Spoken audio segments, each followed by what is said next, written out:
சொன்னாங்க ஓட்டுக்கு காசு வாங்குறது. அது கண்டிப்பான முறையில முதல்ல நான் பெண்களுக்கு சப்போர்ட் பண்ணி சொன்னேன். இப்போ இதுக்கு பெண்களுக்கு அப்போஸ் பண்ணி தான் சொன்னேன். ஏன்னா நான் செவியில நான் கேட்டுக்கிறேன், அவங்க 500 ரூபாய் தந்தாங்க, இவங்க 1000 ரூபாய் தந்தாங்க, இவங்களுக்கே போட்டுருவோமே, அவன் என்ன 1000 ரூபாய் தான் தந்தான். இது லேடிஸ் தான் அதிகம் பேசி நான் கேள்விப்பட்டிருக்கேன்.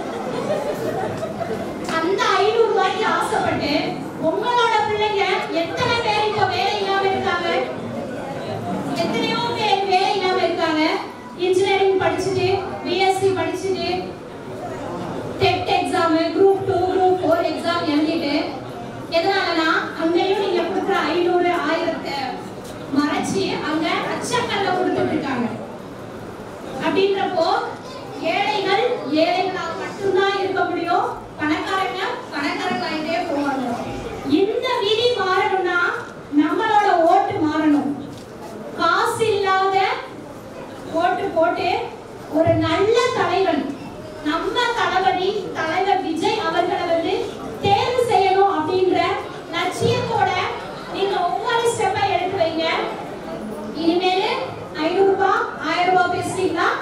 இல்ல குரூப் 2ல எவ்வளவு மார்க் எடுக்கணும், குரூப் 4ல என்னோட பிள்ளை வந்து பெரிய இடத்துல உட்காரணும், இன்ஜினியரிங் படிச்சுட்டு எவ்வளவு 1 லட்சம் சம்பளம் வாங்குதுன்ற வார்த்தைகள் உங்க வாயில இருந்து வருமா?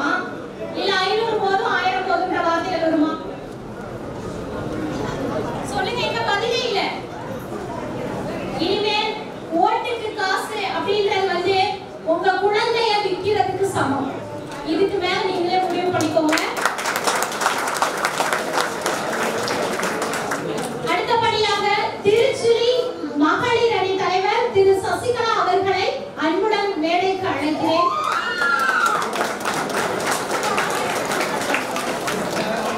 எல்லாருக்கும் வணக்கம். அண்ணா செல்வனாக்கு நான் நன்றி சொல்லிக்கிறேன். நான் என்ன சொல்றதுன்னா, எம்ஜிஆர் எனக்கு ரொம்ப பிடிக்கும். நான் சின்ன பிள்ளையிலே எம்ஜிஆர் செத்து போயிட்டார், அது எனக்கும் தெரியும்.